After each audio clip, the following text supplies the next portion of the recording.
Good afternoon, everybody. My name is Susan Watt. I'll be moderating the session this afternoon. I just see that a few of you are arriving and probably getting yourselves settled and set up. So I'm just here to welcome you, and if there's anything you need, put something into the chat to let me know. Thanks. Christine and Christina, I'm turning off the recording. I will look after that, okay? So let's not get that started until we actually begin at 3:30.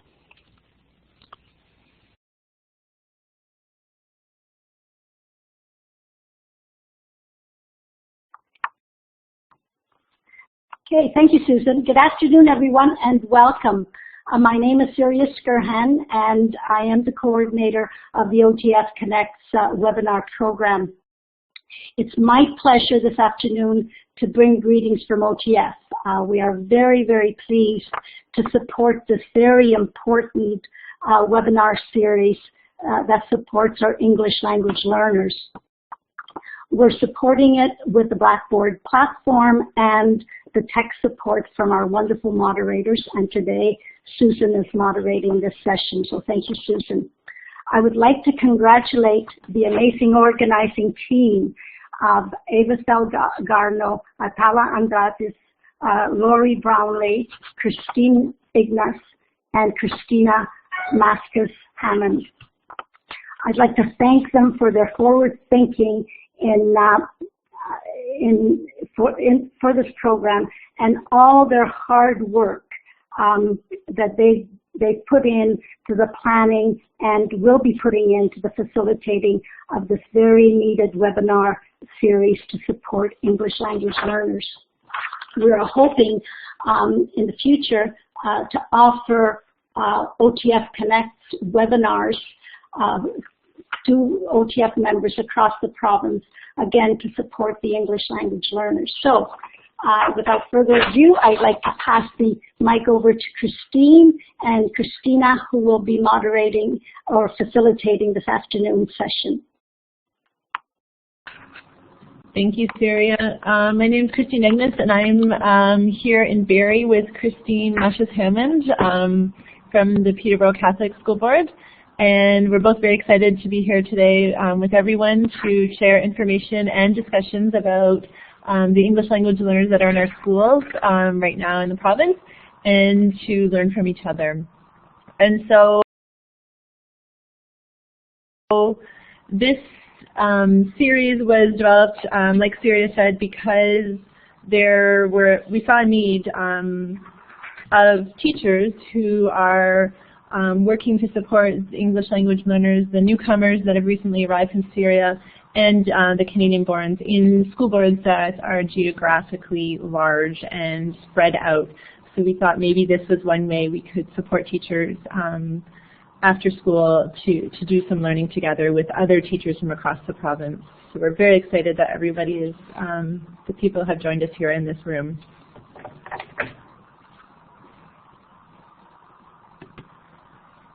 So this series of webinars is the first of 5 that we're starting tonight.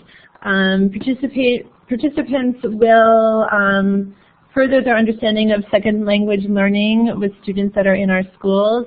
We can share ideas, explore best practices with colleagues from across the province, which is really exciting, and we often don't have the opportunity to do that. And hopefully teachers will walk away with practical strategies and some resources or suggestions that they can use in their classroom tomorrow, was the initial goal of our time here today.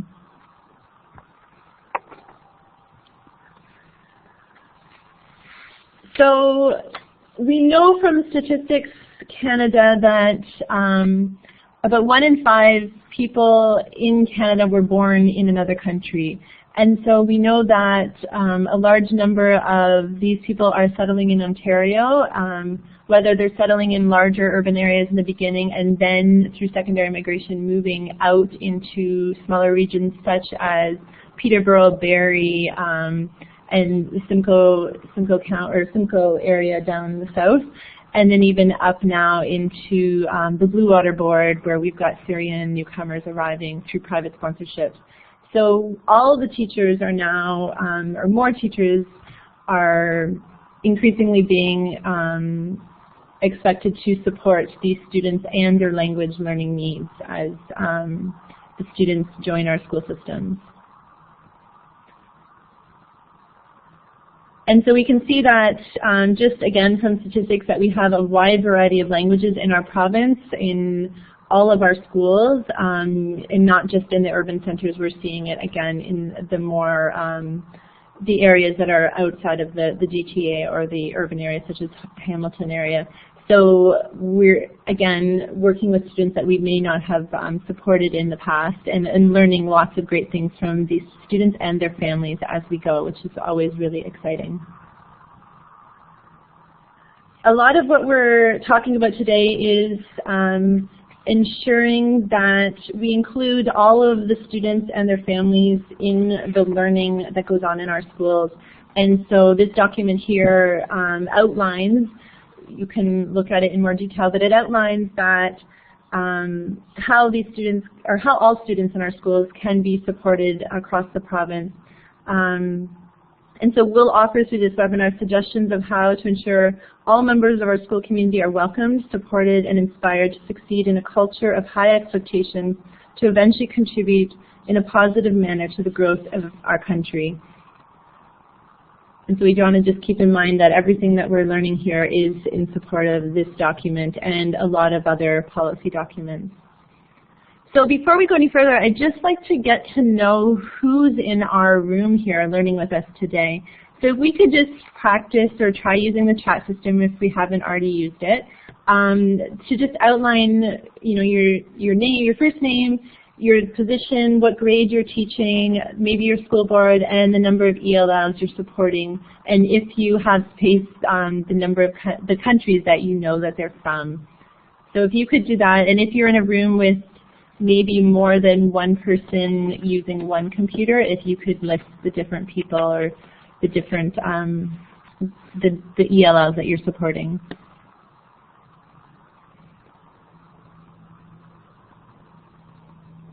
Okay, so we're supposed to search. That's so good.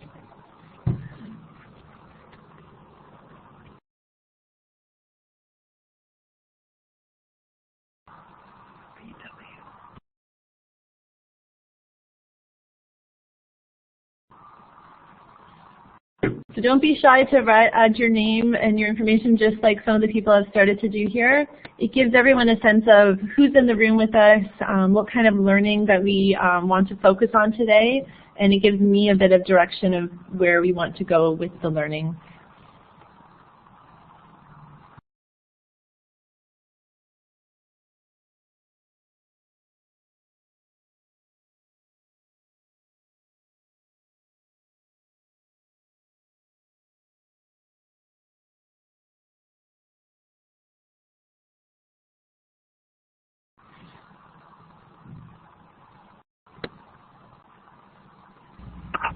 How do you enter your chat? This start name being, I'm wondering what I have to push so that my chat message will enter. As soon as you hit the return key or the enter key on your keyboard, your message will pop into the actual chat. Thank you.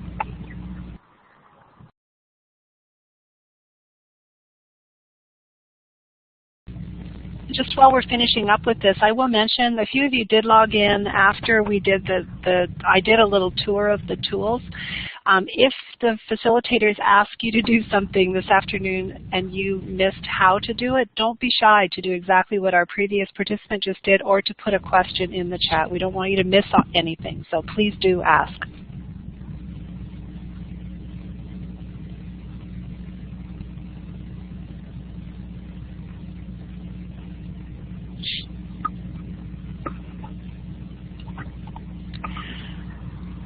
Yes, Davis, you should be able to see what other people have written. Can you see them?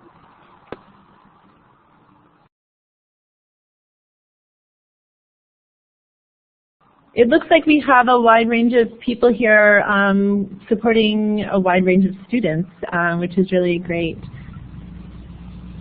And I guess, Marcia, I asked that question because you mentioned that you have 28 ELLs that you're supporting, and I just didn't know if that was you alone or if that was a team of people with you, or if you're representing all of those people that are supporting those students.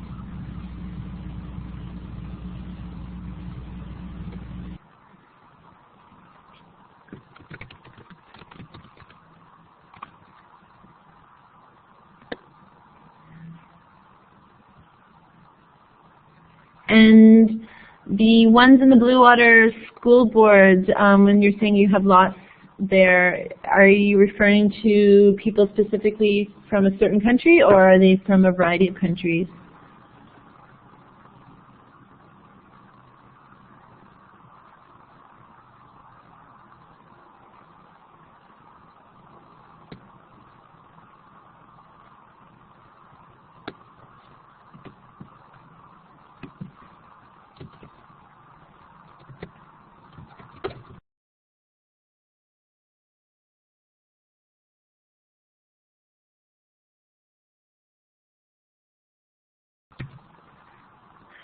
A lot of people, a lot of students, you mean, from other countries, Teresa?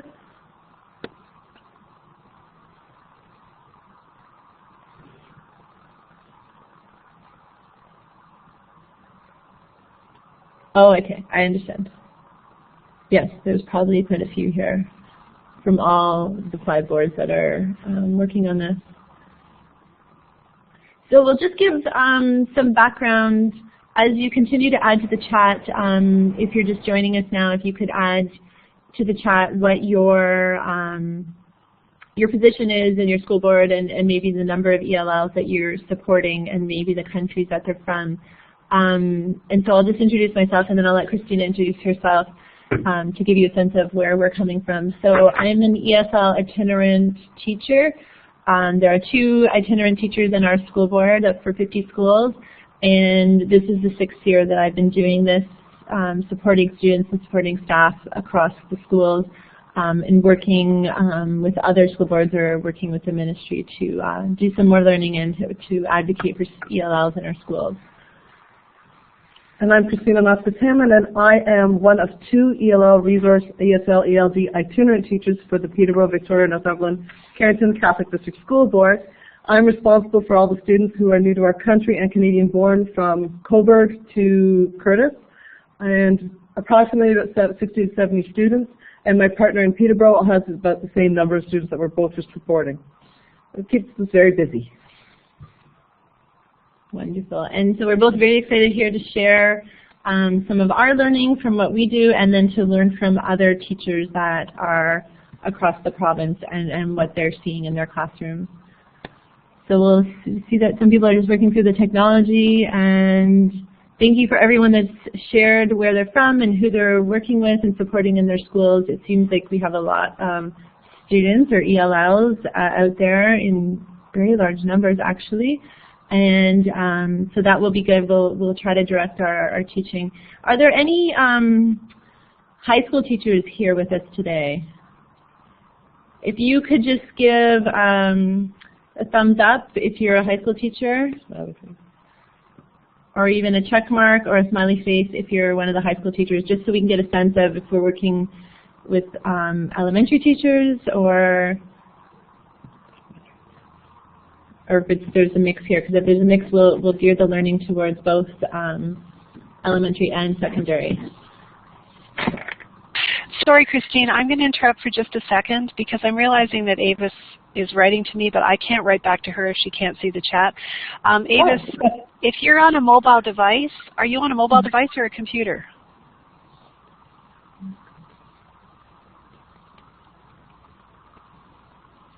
Okay, so I made one suggestion. If you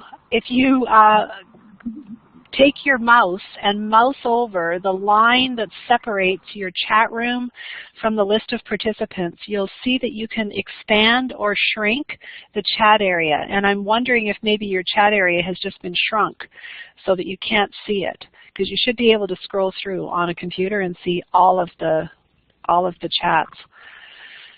I'm going to leave that with you for a minute because I don't want to interrupt the session. Hopefully that will help. Thank you, Susan. Okay, so it looks like we have maybe 1 or 2 secondary teachers here, and then I'm assuming the rest are elementary. So if you missed the question, if you are a secondary educator, if you could just put a smiley face or a check mark by your name or in the chat section so that we can see that there are more than elementary teachers here, and then we'll gear the conversation to both panels, which is really important that everyone goes away with strategies to support their students tomorrow. So we'll move on. Our plan today is to, again, give information to educators from across the province from different boards.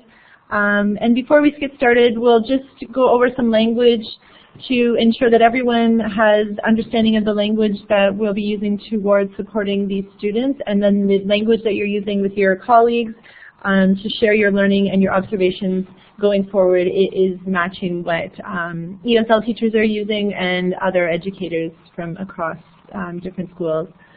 So we're going to look at the definitions, we're going to look at the key resources, we'll talk about the first days of getting a student right from another country, what to do in the first few weeks, and then some of the mental health considerations. So we'll just get into the definitions. So just everyone's really clear, we'll go over some of these quite quickly, that the ELL is referring to a student, English language learner. When we use that term, we don't need to say ELL student, we can just say ELL or ELLs in plural. And then the ESL/ELD is a program, and we'll talk about that in a few minutes. And so then, we're ESL or ELD teachers, and we're teaching ELLs, and we have ELLs in our mainstream classes. There's 2 different types of ELLs. We often talk about the newcomers coming directly from non-English speaking countries, but we have to keep in mind that we do have Canadian-born ELLs in our classrooms, and they're obviously most evident in primary classrooms. So they're being raised in homes that are using a language other than English or a dialect of English in their home, and then they're coming to us at the age of 4 or 5 not speaking English, and they're having to acquire the vocabulary that the other students are already coming into the classrooms with. And so to keep that in mind when we're supporting those students, that it can take a few years for them to acquire the vocabulary, the language structures, and also at the same time acquire those literacy skills that are so important to being successful in future grades, so that their trajectory of learning is double what the average student may be working at that young age. And then in the high schools, we also have, most evident is the newcomers that we're going to see there, but newcomers can arrive from at any age too.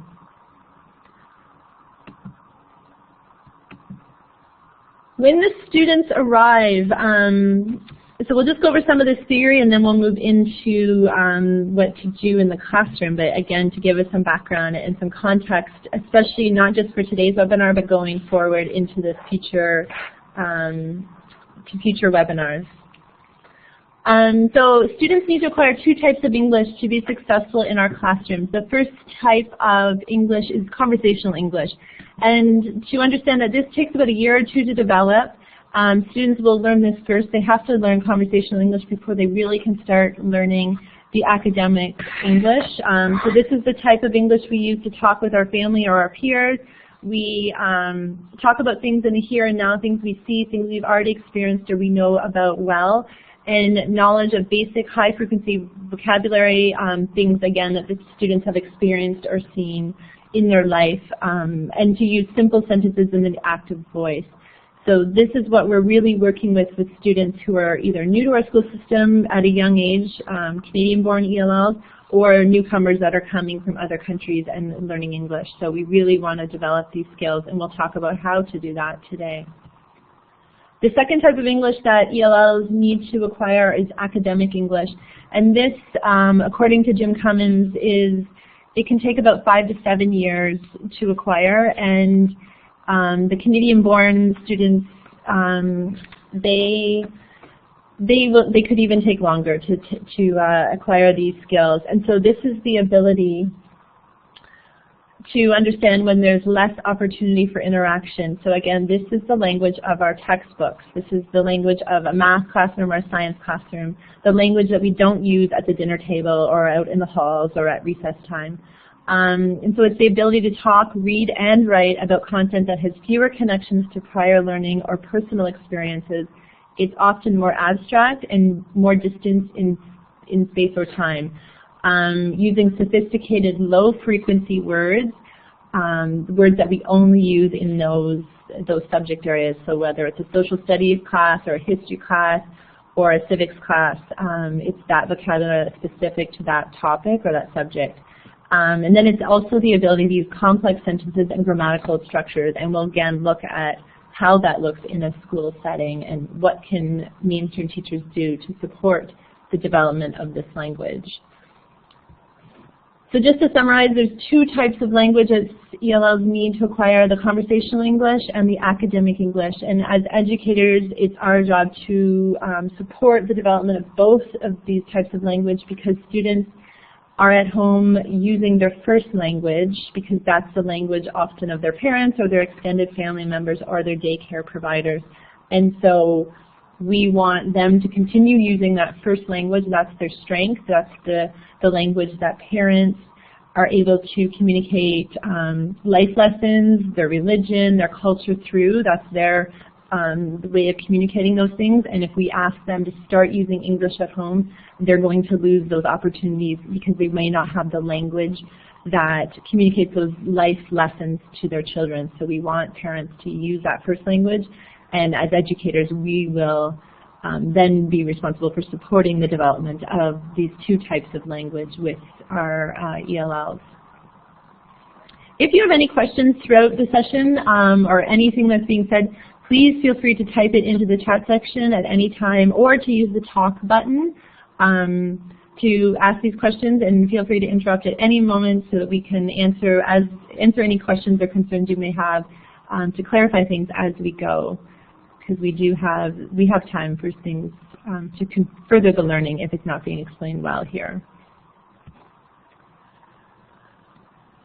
And to understand, when students arrive in our schools, we're to support the development of their conversational and their academic English, and we're using two different programs to do that. And so one is an ESL program and one is an ELD program. And in the school boards that, I think the 5 school boards that are originally talking about creating these webinars, we really don't offer well-developed ESL programs or ELD programs because we only have 1 or 5 students in a school. So it's really challenging in number sense for a board or a school to have a teacher for those, that few students. So, but it's important for mainstream teachers to understand what these two programs are, because as we'll talk about, there is an initial assessment when students arrive, and on the assessment it indicates if a student requires an ESL program or an ELD program. And again, this also indicates the amount of support that these students are going to require. So it's important for us to, even though we don't have these programs in our schools, with a dedicated ESL teacher or an ELD teacher, to understand what these mean. Again, to use the jargon the right way to support the learning of the student. So an ESL program is a program for students from grades 1 to 12. It's for students who don't speak English or speak a language or a version of English that's different than what's used in Ontario schools, so such as a student coming from St. Lucia who speaks English, but it's a different version of what we're using here.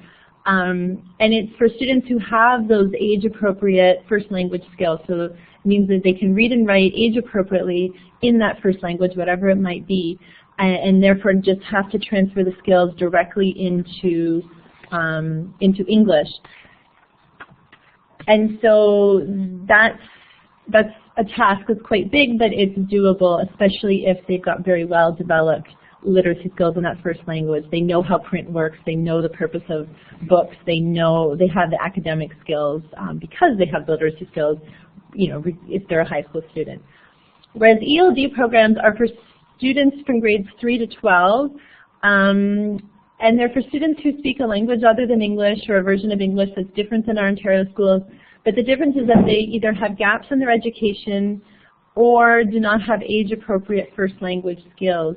And so a good example of students requiring this program are the students, a lot of the students that are coming from Syria right now, because they have, in the most part, not had the opportunity to attend school, either in Syria if they're younger, or even the older students because they've had to have left their country and gone into either Turkey, Jordan, or Lebanon. So they've been kind of caught in a limbo without often opportunities for education or a well-developed education, opportunities. So these are the students that we're seeing that are requiring these ELD programs. So they need to learn to read and write in a language that's not their first language. So again, we're looking at students younger than grade 4 for the Syrians, possibly because they've been out of their countries for the last 3 or 4 years and didn't get to go to school wherever they were in their country of asylum. So to understand that these two programs are actually a bit different, and that having literacy skills in your first language really helps the student transfer that knowledge of language into the second language.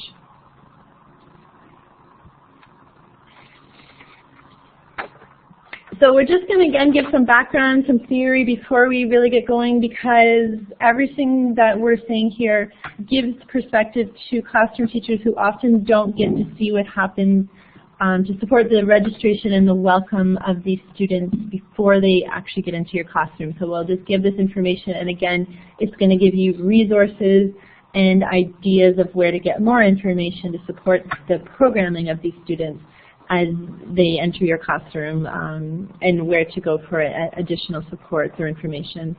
So these students, before they really should be entering classrooms, and I'm talking right now more about the newcomers coming directly from another country that's not an English-speaking country, that the students must, according to the ESL-ELD policy, complete an initial language and math assessment. And so that's often done with an ESL teacher or by an ESL teacher.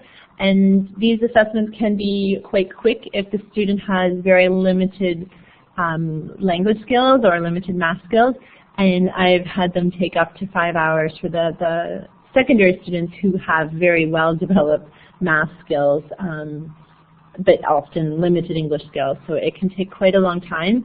And what the purpose of doing this is to then indicate to the educators in the school the best placement options for that student, and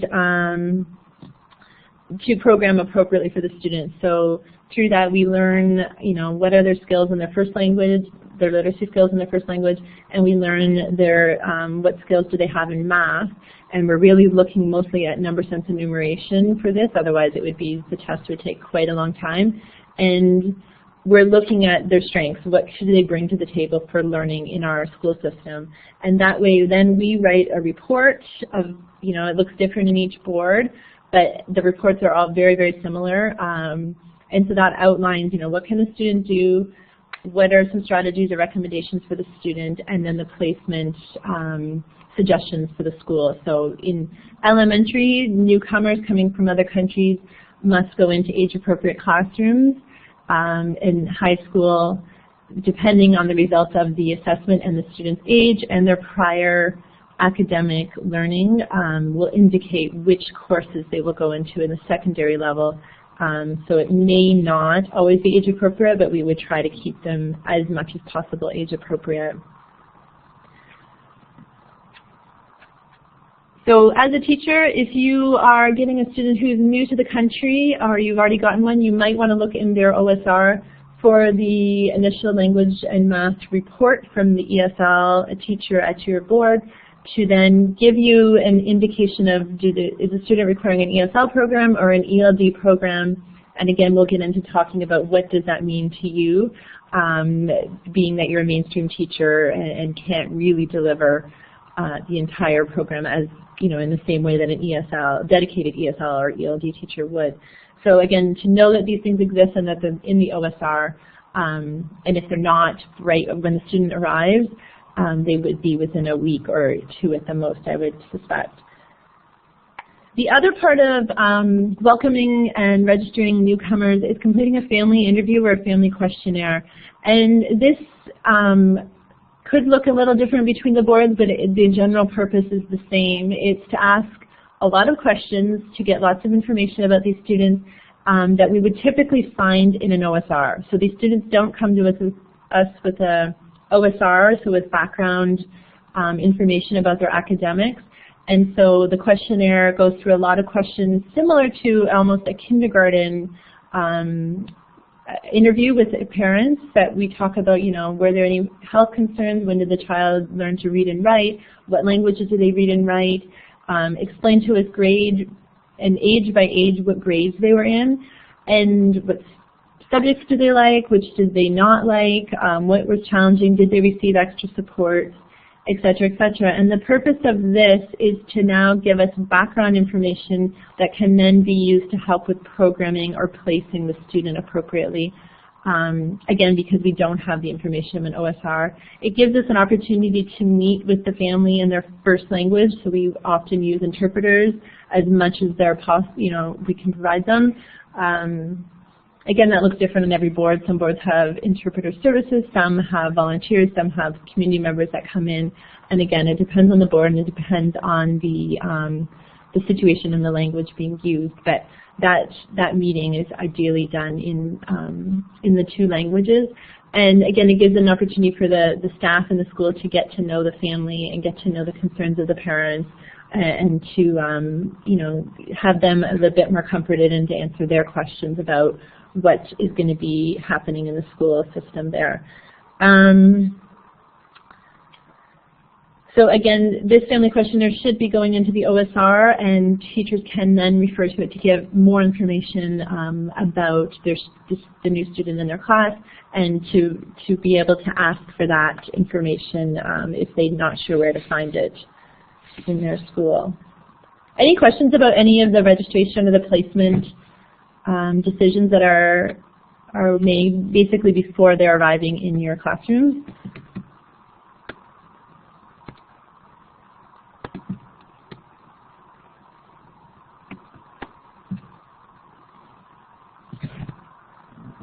No questions, concerns?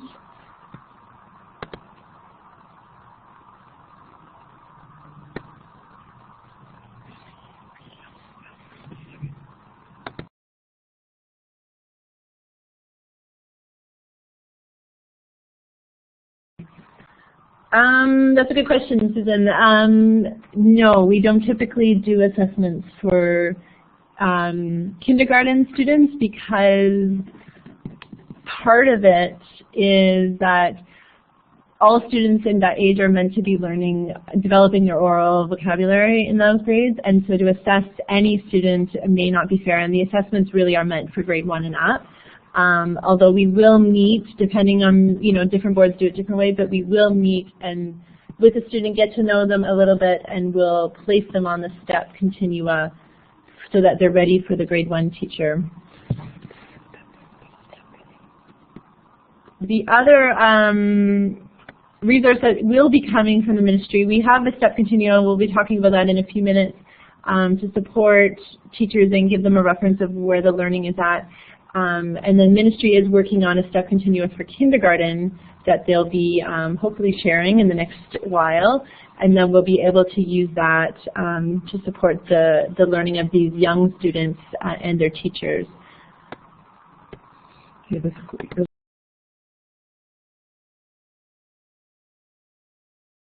Okay, sorry, just figuring out some technical things here. Okay.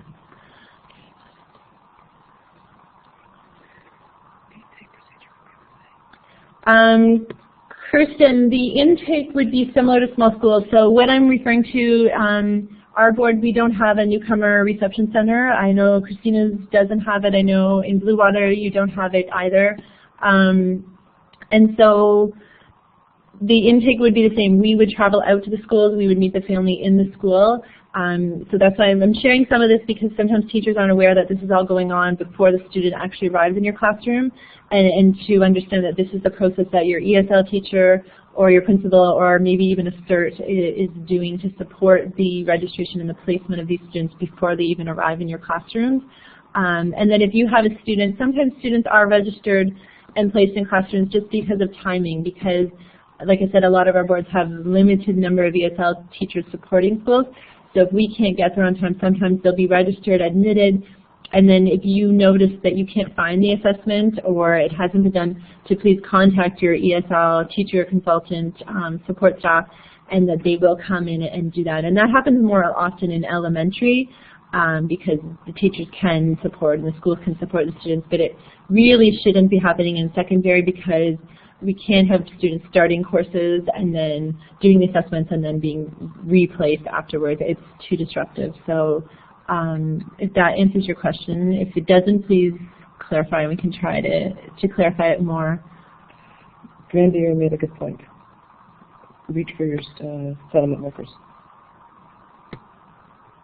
Yes, Grandier, that's an excellent point. That school boards have settlement workers in the community offered through Citizenship and Immigration, and it's a partnership where they work with the schools and the educators to support the family in the community setting or in the house, their home setting, and while the educators can support students in the school setting. And so often the settlement workers work very closely with the ESL teachers or the classroom teachers to provide that link between the home and the school setting or the community setting to support the entire family, because it is the entire family making the transition to starting up a new life and learning about a whole new country all at the same time. And that support and that partnership between the settlement workers is really important. I know in our school board we don't have settlement workers, so in the Barrie area they don't have that partnership, or they don't exist yet, and hopefully in the near future we will be able to see that happen. But if your school board has that resource, please use that. It's a great help to the family to have that connection.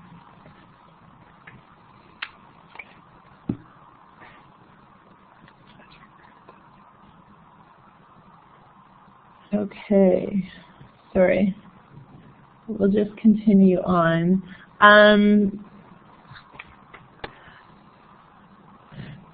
Okay, 1 second while we just read this.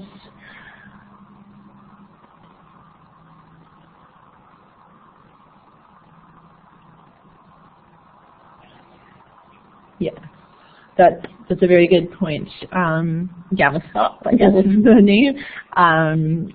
That yeah, to note and have your colleagues even note who the supports are that may not work in your building but may support schools in an itinerant position. Your administrators. And your administrators, yeah, definitely should be aware of who those are, and to not be, to always be able to go to your administrator and ask for that support, because these students that we're talking about today, in particular, students coming from refugee situations, are going to need a lot of support, and that means teachers are going to also need the support from a team of people, not to be the only one responsible for the support and the education of these students. Clerical staff. Yes, to ensure that your clerical staff are supporting and welcoming to these parents, because that process is a bit intimidating, to be in the school office and not speak the language and not understand the positions of all the people in the building. And those offices sometimes can be really busy with people coming and going. So to have everyone understand that it's, to make the system more welcoming. Okay, so we'll just again quickly get into the different resources. So we're talking about the different resources and the steps that are offered to teachers, and we'll go over that now. This is a resource that is most important to teachers who are supporting ELLs. I'm not sure that all teachers are aware of that it exists, and that it can be really helpful to them in terms of tracking, planning, and programming to support these students. So we've got 4 resources, I think, that can help teachers a great deal. And so one is the Observable Language Behavior Continua, and that's for students requiring ESL programming and the ESL profiles. And then for students requiring ELD programming, we've got the OLLB continua, the Observable Language and Literacy Behaviors continua, and the Orientation to School Life continua that we can use to guide our programming and track students' literacy development. And so we'll just look at these a little more in depth because they, again, will use them as a reference to talk and refer to the learning of these students. So these are available on ELL Games, and we'll go and look at the ESL profiles and the School Life continua in a few minutes. And for now, we'll just stay here and we'll look at the OLB continua, and then we'll look at the OLLB continua to note the differences or the similarities between them and the language that they're using. But if you want to refer to your own copy, you can go find them on ELL Games or the EduGain site under the ELL section. And thank you, Susan, for uploading the link if you want to go find it live. So we'll just look at the observable language behavior continua. They come in for different divisions. So there's a primary one, a junior one, and grade 7 and 8 division, and then there's one for secondary, grades 9 to 12. So you would find the continua that suits the age of the students you're supporting. And if we look at this, can you just give me a thumbs up if you can read the text on this continua on the screen that you're using? And if you can't read it, if you could put an X by your name.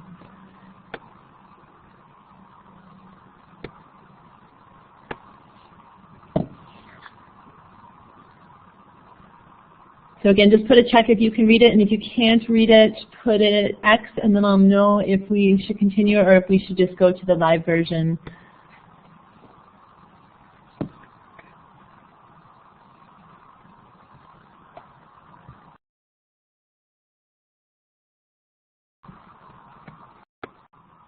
Okay, it looks like we're getting mostly check marks. I'm not sure about the people that are not adding anything, if they're shy or if they've gone away for a bit. And so we'll just look at, to begin with here, step 1. And so you can see that it's broken down into 3 different strands similar to the language curriculum document. So we're looking at the oral strands of the grade 7 and 8 OLB continua. There's also a writing and a reading continua. And so again, we would refer to them and look at them the same way. Just for considering time, we'll look at this one here to do some learning. And so this oral continua is broken up into listening and speaking. And so we can see that in step 1, this is a student who is learning or trying to acquire these skills. Step 1 descriptor, states that respond to a personally relevant question with gestures in a single word or phrase in English or the first language. And so L1 is referring to the first language of the student, so the language that they're using at home or that they're coming already to the schools with that's been well developed orally. And L2 is their second language, and L3 would be a third language that they're learning. So again, some of the students that were coming to our schools already have the oral skills in 1 or 2 languages that are well developed, and now they're having to learn English on top of that. So these students are able to use their first language or gestures. They can follow instructions or classroom routines using visual cues and pre-taught English words and phrases. So this is what the student's working towards.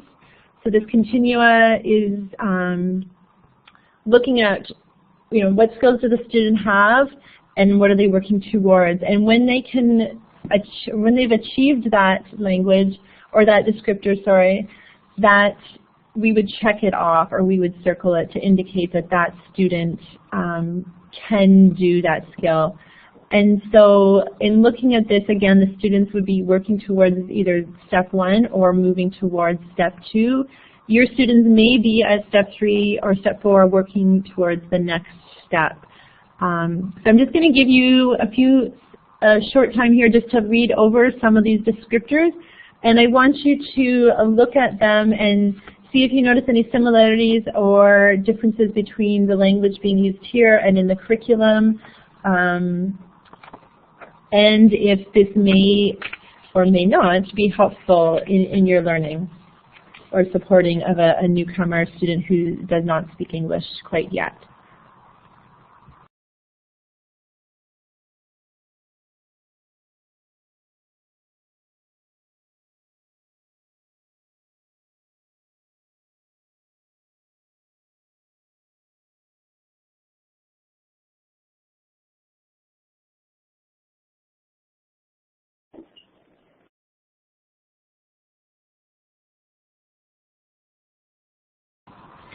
Okay, does anyone, if you want to add to the chat section there, does anyone notice the difference between how the language changes across the continua?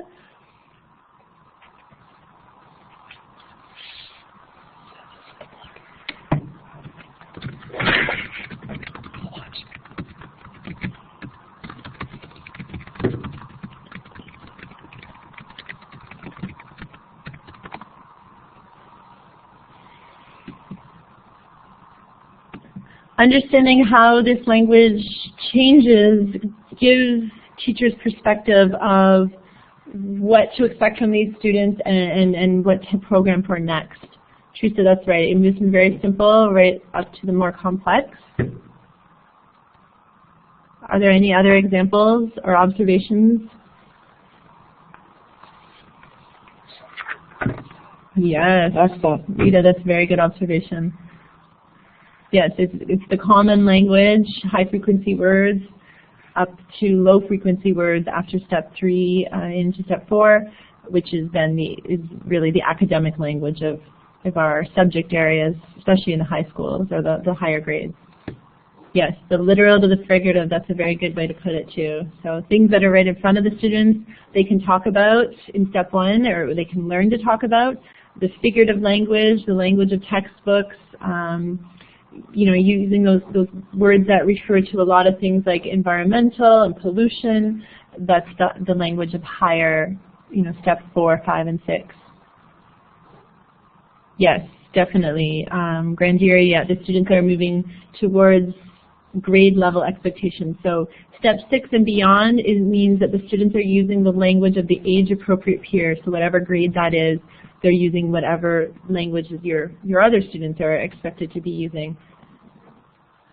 And to keep in mind with the step continua that all of our students are learning language. That's why they attend schools for 12 years. And so we're teaching this kind of language to all of our students, but these students are having to learn, you know, twice as much because they're learning the new content and the new words, the academic words that you're introducing to all your students, and they're having to learn it in 2 languages.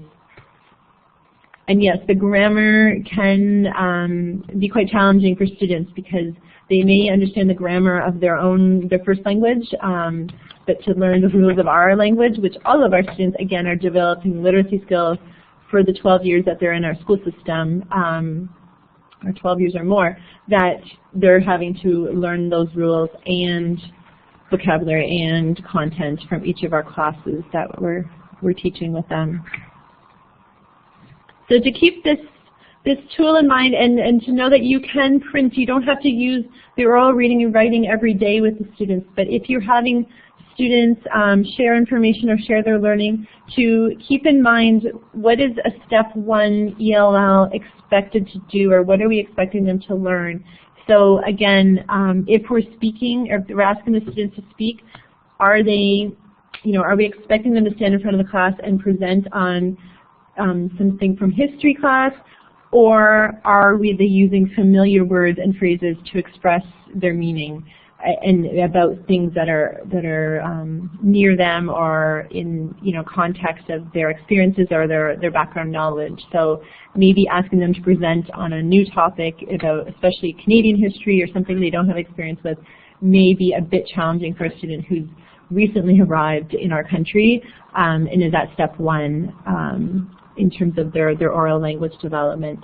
And this continua, if a student is doing their writing assignment, you can use just the writing continua and you can assess some of their language using their language skills, their written language skills, using this continua. So if you had the writing continua, again, it would say they're using simple language, high-frequency words, and so then you can say, yes, they are, or no, they aren't, or maybe, we need to support their learning on this specific descriptor at that time and give them more practice and maybe some more one-to-one direction on how to use that and develop those skills more in depth.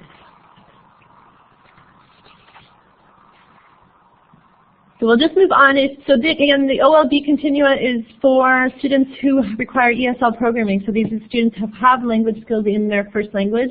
And we'll just move on to the ELD programming for students who do not have their age-appropriate literacy skills in their first language or have gaps in their education because they weren't able to attend school. So we'll look at the OLLBs. And we're going to look at it goes actually from grade 3 to 12 for this one, so we don't have different continua for different divisions. That the one goes for all grades from 3 to 12 because prior to grade 3, it's expected that all students are developing literacy skills. So we can't expect a grade 1 student who age appropriately in our country doesn't read or write fluently, in kindergarten or grade 1 and even in grade 2. To then have these skills in another language coming from another country. So because teachers are teaching literacy skills, developing literacy skills from JK up to grade 2, that any student should be able to join in those classes and develop their literacy skills in the same way. We know that that's the theory, and in reality that's quite challenging. So we'll talk about how that will look in a primary grade coming up. But for now, we'll just look at the OLLBs for grades 3 to 12. So again, these are students with gaps in their education or they do not have age-appropriate literacy skills in that first language. So again, if you can just give me a thumbs up if you can read this continua, and if you can't, please put an X beside your name. And we'll just check if everyone can read it, we'll continue, and if we can't read it, then we'll switch to another source. Okay. It seems like one. Seems like there's some. Carol Ann has a question. Oh, do you have a question? Carl. Okay, if you want to go ahead with your question.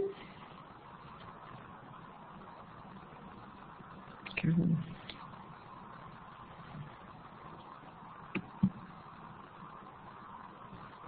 That's okay. No worries. Okay. So it looks like most people can read it somewhat. Again, this is on ELL Games, so the Educate site. There's an ELL section, and in there are resources for teachers, and you've got these OLBs or the OLLBs there if you're looking for it online. So again, looking at step 1 in listening. Students can identify familiar topics from guided classroom conversation with visual support. They can respond to a personally relevant question with gestures, words, short phrases in English and in their first language. And then they can follow instructions for classroom routines using visual cues and pre-taught English words and phrases. So again, to really understand where the student you're supporting is at on this continua, so that we're scaffolding their learning, we're supporting their learning of English while they're maybe learning and participating in some of the activities in your classroom or the course that you're teaching. And again, to keep the learning at their level, just above where they're based on their previous experiences or their academic background. So again, using their first language is really, really important. We often use gestures, using technology. We'll get into some more examples of these things upcoming here. That they're using in terms of speaking familiar words in phrases and simple sentences to express meaning. So this is where you've got students using one-word answers. They're learning to say yes and no. And ask simple questions if they can for the things that they need, such as going to the washroom or getting food or going out for recess or expressing concern about something that's happening around them. And again, these are all words that are familiar and based on their immediate experiences. And we can see from this continua it goes up to step 4. So after that, then they're moving into the ESL, the continua for EL ESL programming, so the OLBs.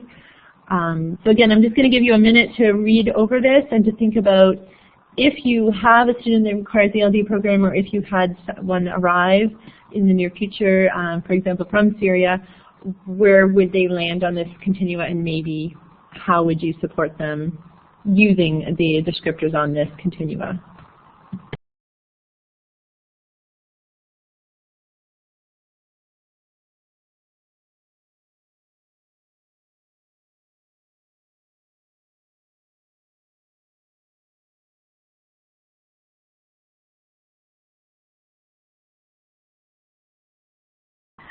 Okay, any observations or concerns? Thank you for the note, Susan, about the time. Thanks for joining us, Teresa.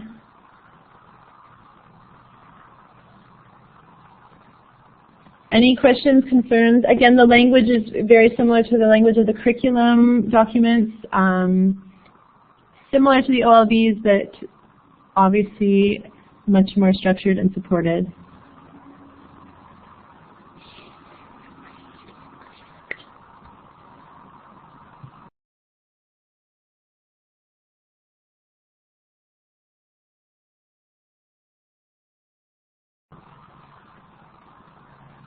Okay, so if there's no other comments or observations, we'll move on quickly. So what I'm going to ask you to do is just to go to this site here, to the EduGain site, and if you have an ELL that requires ESL programming, the OLB continuous, or you have an ELL that requires the ELD programming, I'm going to ask you to go there and find now the additional supports. So they're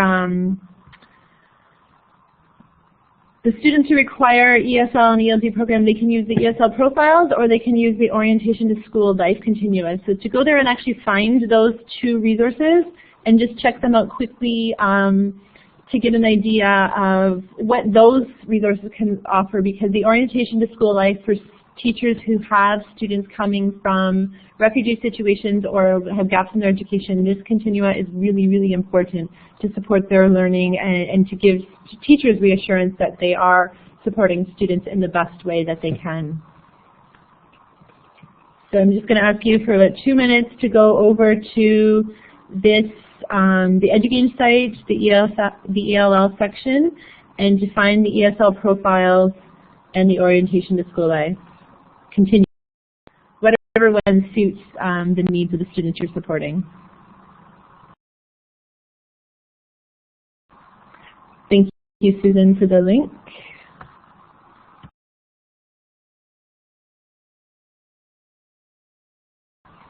So both of these can be found in the STEP ongoing assessment section on the left side of the ELLGain site. And if you're having trouble finding it, just put an X beside your name, and maybe we can offer some suggestions of how to or where to find these resources online. And once you've found them, if you could just give a check to indicate that you've found one of those resources, the ESL profiles or the orientation to school life continua.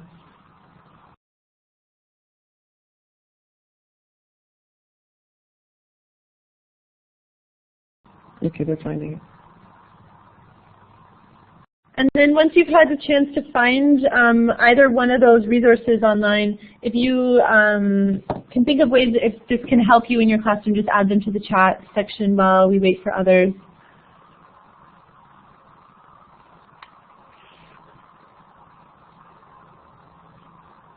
So if these two resources, either one of them, whatever one you're looking at, offer suggestions or structure to programming ideas for you in your regular classroom, or if you have any questions or doubts of how this can support you, it's a good place to ask questions to others.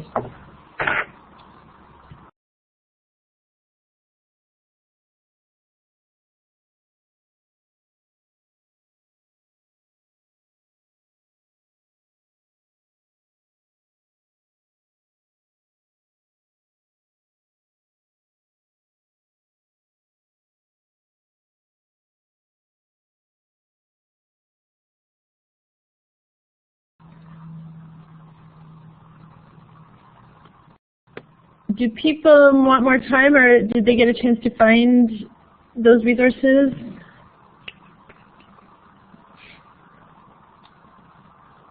I think maybe we'll if there's no questions or comments to add into the chat, we'll move on to the next section of our learning for tonight. If you have questions or any other concerns, please feel free to add them as we go, and we can come back to this topic as we go, as we get into the next section. So we'll just skip ahead here.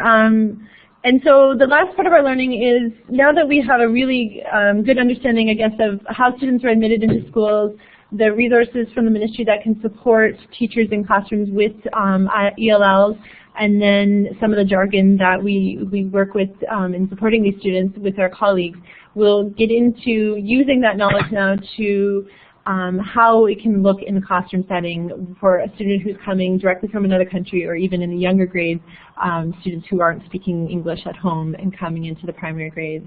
So we'll look at creating a welcoming in-school environment, what to do in the first few days, what to do in the first few weeks, and some of the mental health considerations for the students and possibly their teachers. So when we're looking at creating a welcoming in-school environment, we want to consider whether our environment reflects the linguistic and the cultural backgrounds of the students that are in the building. So again, do the signs reflect the students' linguistic background? Do the images on the signs reflect the population in that school? And this looks different across the province. So the students in the communities we have here in the Bay Area are different than what are seen further south in the province, and even over, going east and west.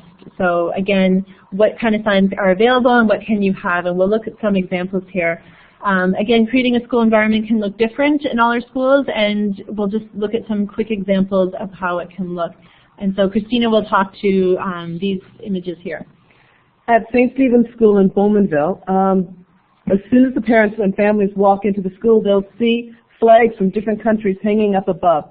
This little symbol, as soon as families come in and they see their flag, they automatically feel happy. They just feel like they're part of something and that they belong. It's just a little thing, but it means so much to these families.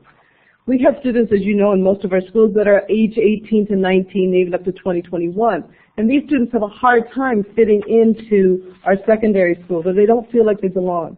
So an International Ambassadors Club was formed at St. Stephen's to try to bridge that gap so that our students feel that they belong and feel that they're part of something. So this is a club made up of most of our ELLs, as well as all sorts of other students. There's about 30 students in the club, 30 to 45, depending on the day. And we take the kids on different trips. They have a multicultural fair. They went and supported the Swedish curling team this year. They're going to a mother language festival at the end of March.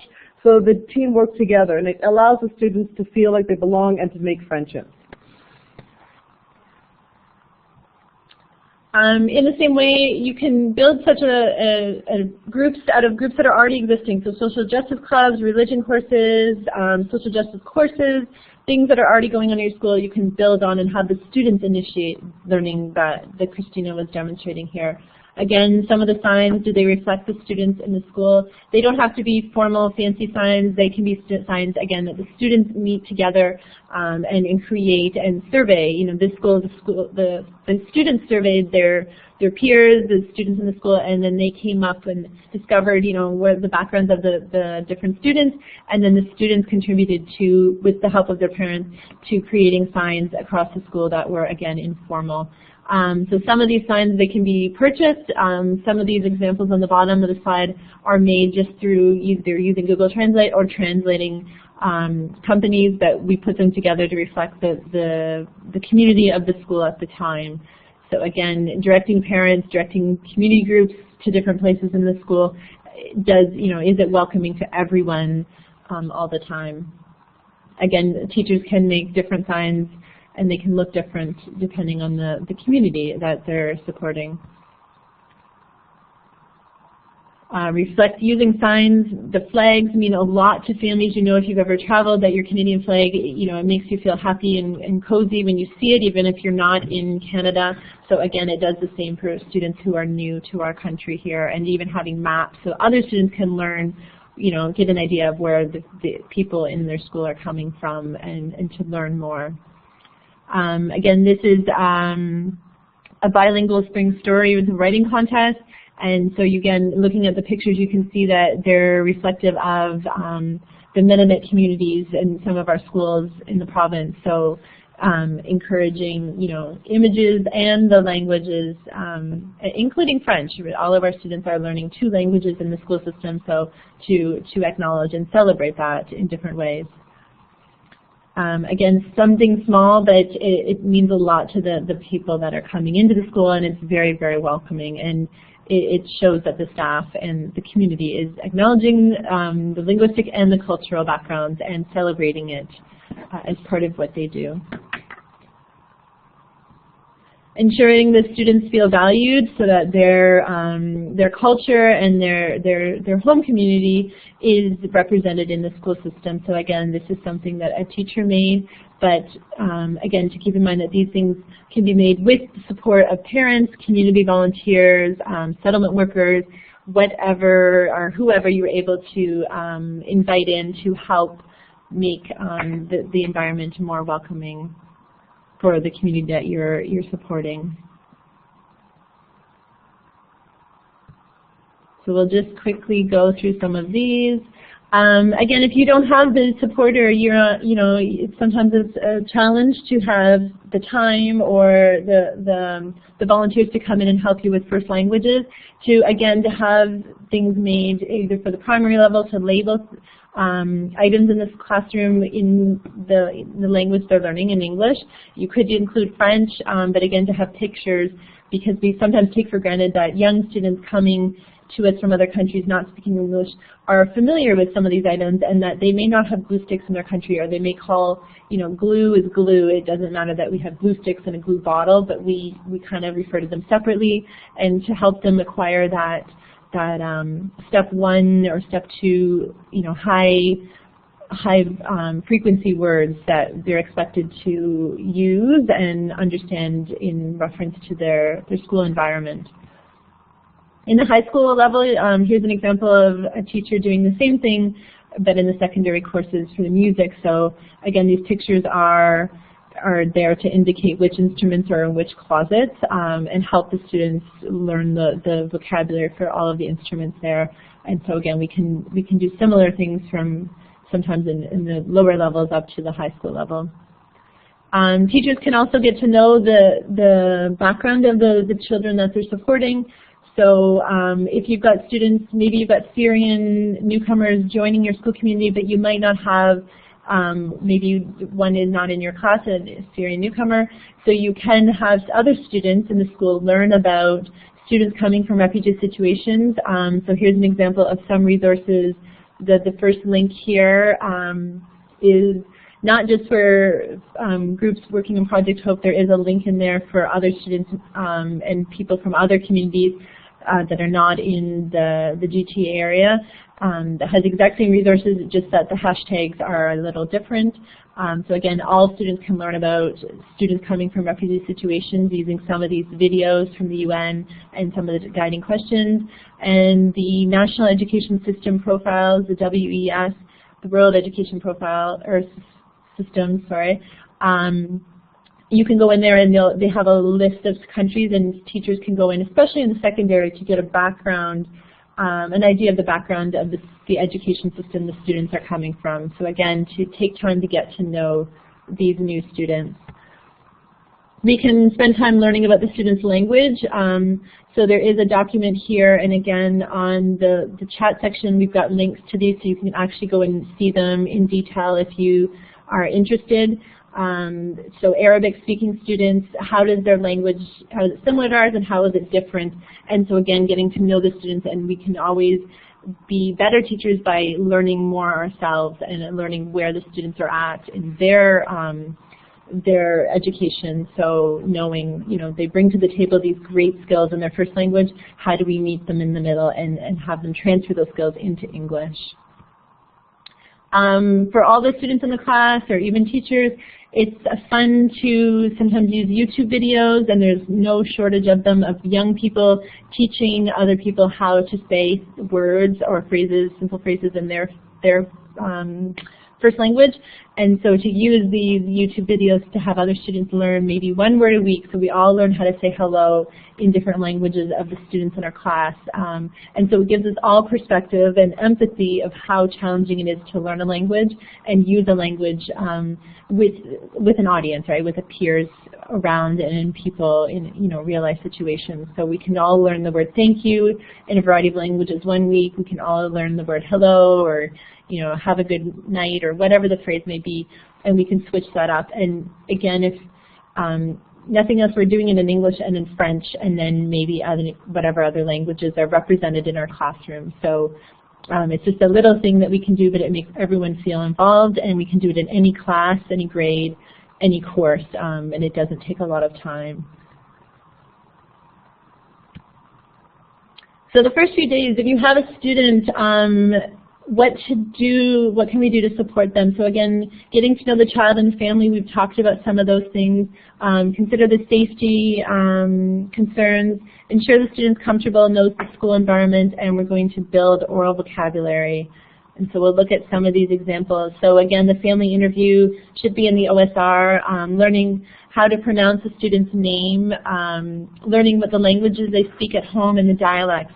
So learning some of these things and being able to talk about it to our colleagues, to leave notes in our supply teacher notes for the supply teacher or visiting teachers, that they understand, the student is in our class and may speak Arabic and Assyrian, or they may speak, other languages.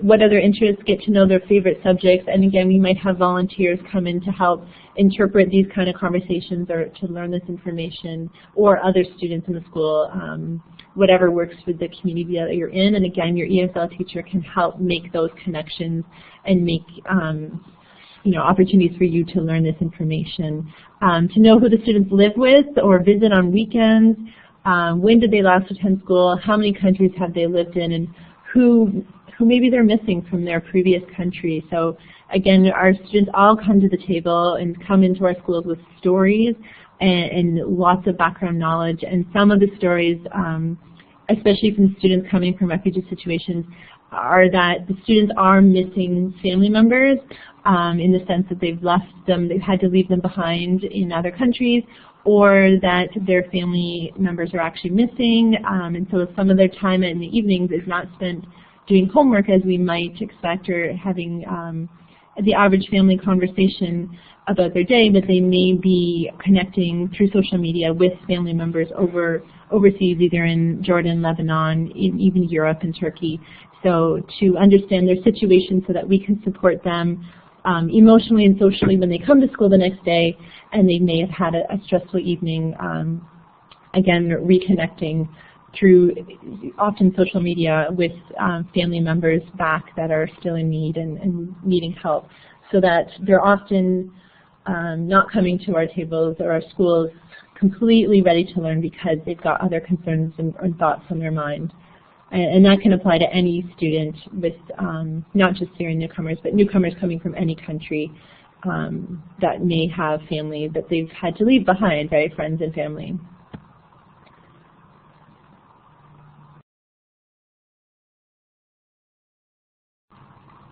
So we're just going to take a few minutes. This video is about 4 minutes, and I'm going to invite you to go to this video in YouTube and just to watch the story, the short story from Mahmoud, and it's going to give us some perspective of what students are coming to the table with, in our Ontario schools. This story is set in Sweden, but the story can be applied to any student coming from, especially from Syria, into any of our schools, and often other newcomers that are coming with stories that may be in some way similar. So I'm going to invite you to go to this link, and I'm going to give you about 4 minutes to watch this video.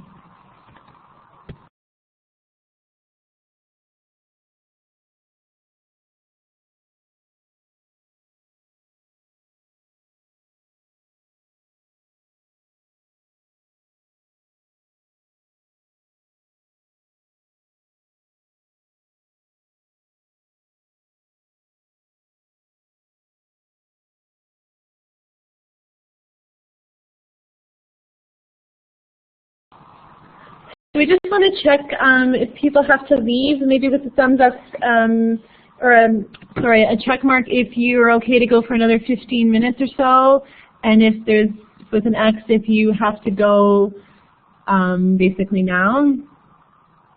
We're not sure what, I'm not sure if this was shared that it was till 5 or 5:30, that's why we've kind of gone over 5, but if we have to go, then that's okay.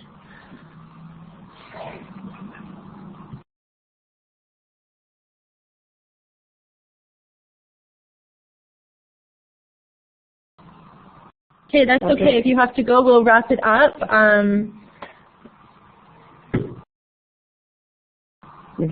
And the additional information that we could have covered can definitely be covered easily in the technology section of the next one of the next webinars. And what I'm going to do is I'm just going to quickly flip over to one of the last slides here, just so that people are aware of the mental health considerations, especially for students who are coming in from refugee situations, so that people are aware of this fact sheet, and there's actually a more detailed version of it for people that are interested. And so this is available to all teachers, and teachers supporting students coming from refugee situations should take some time just to review this 2-page document, so that they are able to be aware of some of the mental health considerations for themselves and for the school and in their classroom and students, to have that there.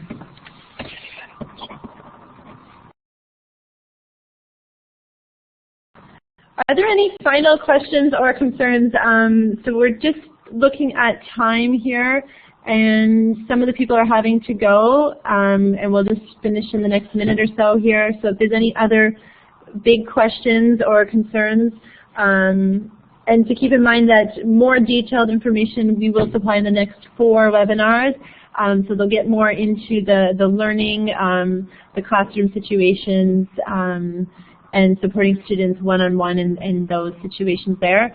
And that they'll use the learning from this webinar here to support the strategies and resources that are mentioned in those upcoming webinars.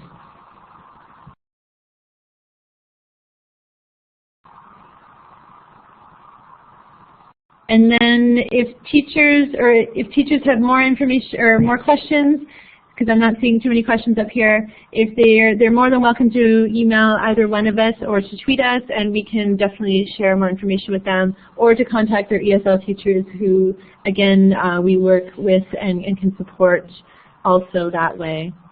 We want to thank everyone for joining and taking the time from their evening and from their families and their planning to join us tonight for some learning, and we look forward to hearing more stories of the great accomplishments of these new students in our schools and the learning of educators across the province as they support ELLs, whether they're newcomers or Canadian-born. And Siri is just noting that everyone will get a link to this recording in this webinar so that it can be shared with others or reviewed at a later date. Thank you so much for taking time again, and safe travels home. And I'm just going to take a brief moment to thank Christine and Christina for facilitating this session tonight. I'm so glad that we have the opportunity to gather back together again for some future sessions, and I'm sort of assuming that many of you will be there for at least one or maybe all of what's coming up. So much, such great information, such wonderful environments that you're creating for our new Canadians, families and students, and we really appreciate your expertise in this area, and thank you for a really meaningful presentation. And again, thank you all of you for coming from your various boards. This is a wonderful initiative, as Syria said right off the top. Your students who have not yet arrived are so lucky, and the ones who are currently there will certainly benefit from your learning. So I'm going to stop there. I will stop the recording, and if you have any further questions, go right ahead and continue to ask. Thanks, everyone.